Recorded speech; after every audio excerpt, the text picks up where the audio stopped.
आप बता रहे थे कि उसका मानसिक आरोग्य पर भी उसका इफेक्ट होता है, तो उसका मानसिक आरोग्य पे क्या इफेक्ट हो सकता है? आप डिटेल में थोड़ा सा इसके बारे में बता सकते अभी हमें पता है कि मानसिक बीमारियां कौन सी होती है, जैसे कि डिप्रेशन है, जैसे कि एंजाइटी है यानी चिंता रोग है, डिप्रेशन यानी नैराश्य, उदासीनता या अवसाद जिसको बोलते हैं वो है, पैरानोइया या शक की बीमारी, ये सब है।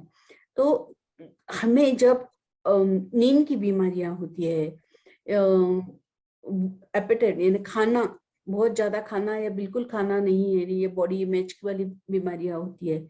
और एडिक्शन तो मानसिक बीमारी का एक बहुत बड़ा रूप है, और सब तरीके के एडिक्शंस।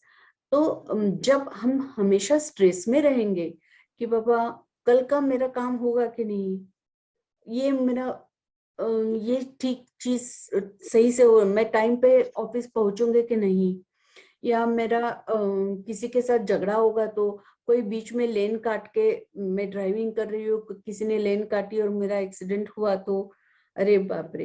रोज का कुछ ना कुछ मसला तो रहता है। मैं जैसे बोल रही थी, स्मूथली नहीं है चल रही है जिंदगी। तो हमें ये सब चीजों से जो स्ट्रेस बढ़ता है, तो किसी भी व्यक्ति में कुछ वल्नरेबिलिटी होती है। यानी अगर हम एक पेड़ का जैसे एग्जांपल ले लिया कि पेड़ है पर उसकी एक फांदी ठीक ठाक है, पर एक फांदी जरा थोड़ी सी कमकुवत हो गई है, तो जब बोलते हैं ना कौवा बैठ गया फांदी टूट गई, तो कौवे का वजन तो इतना नहीं है, पर फिर भी फांदी, वो जो ब्रांच है वो टूट जाती है, शाखा टूट जाती है। तो वो क्यों टूट जाती है शाखा? क्योंकि वो अंदर से थोड़ी सी खराब हो गई है। तो ये जो कांस्टेंट स्ट्रेस है, वो जो कांस्टेंट इरिटेशन है, कांस्टेंट एंजाइटी है, वो असुरक्षितता है, कल के बारे में अनिश्चितता है, जिससे बहुत ज्यादा जॉब प्रेशर बढ़ गया है। बच्चों को अभी कॉम्पिटिटिव कितना हो गया है, उनका स्टडी का पैटर्न ही सब चेंज हो गया है। तो ये सब चीजों से आदमी अंदर से थोड़ा सा ग्रस्त और त्रस्त हो जाता है। तो ये ग्रस्तता त्रस्तता जो है, वो उसको वो जिस चीज के लिए वल्नरेबल है, जिस चीज के लिए जेनेटिक उसका हेरिडिटरी या अंदर से उसका प्री इंक्लिनेशन है, तो उस तरफ ये स्ट्रेस उसको ढकेलता है।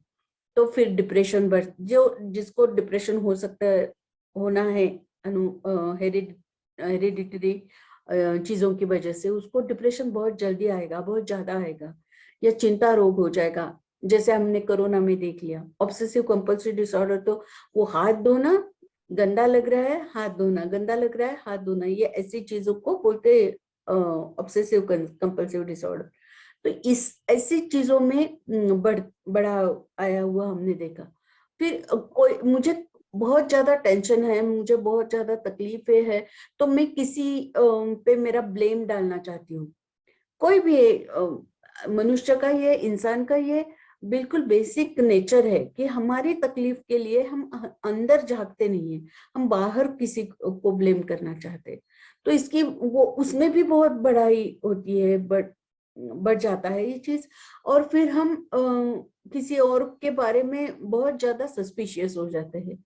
तो इसकी वजह से पैरानोइया भी मन में बहुत बढ़ता रहता है, गुस्सा बहुत आता है कि नहीं ठीक है, मेरे को ठीक नहीं लग रहा है, तो उसके चीज से गुस्सा बहुत है, वॉयलेंस बहुत है, वॉयलेंस में बढ़ता है। एडिक्शंस, जैसे हमें मोबाइल और इंटरनेट के बहुत ज्यादा एडिक्शन के पेशेंट्स अभी आ रहे हैं हमारे पास। क्यों आ रहे हैं? क्योंकि बच्चों को भी स्कूल में पढ़ाई के लिए मोबाइल देना ही पड़ा था 2-3 साल, कोरोना के 2 साल। तो फिर वो आदत बढ़ गई। पर हुआ क्या ये सब चीजों से कि जो हमें इंटरनेट पे, टीवी पे या मोबाइल पे दिखाया जाता है, वो एक भ्रामक वर्चुअल रियलिटी है, भ्रामक वास्तव है। और वो बहुत कलरफुल वास्तव है, वो बहुत अच्छा अच्छा गुड़ी गुड़ी चीज है। और हम उस पे यकीन करते हैं कि ये उनके लाइफ में है, मेरे लाइफ में क्यों नहीं है, ये सब ऐसे चलता है, मेरे लाइफ में ऐसा नहीं है। तो ये फिर हम भी दिखाने लगते हैं कि नहीं नहीं, मेरे भी लाइफ में अच्छा है। तो ये जो है ना, एक कांस्टेंट स्ट्राइफ रहता है, कांस्टेंट झगड़ा रहता है, कांस्टेंट द्वंद्व रहता है कि मेरा जो रियल लाइफ है और मैं जो दिखा रही हूँ लाइफ या चाह रही हूँ life, ideal life I want, और I want to show this life to others, तो उसमें बहुत ज्यादा द्वंद्व है, कायम, सतत का, कंटिन्यूअस।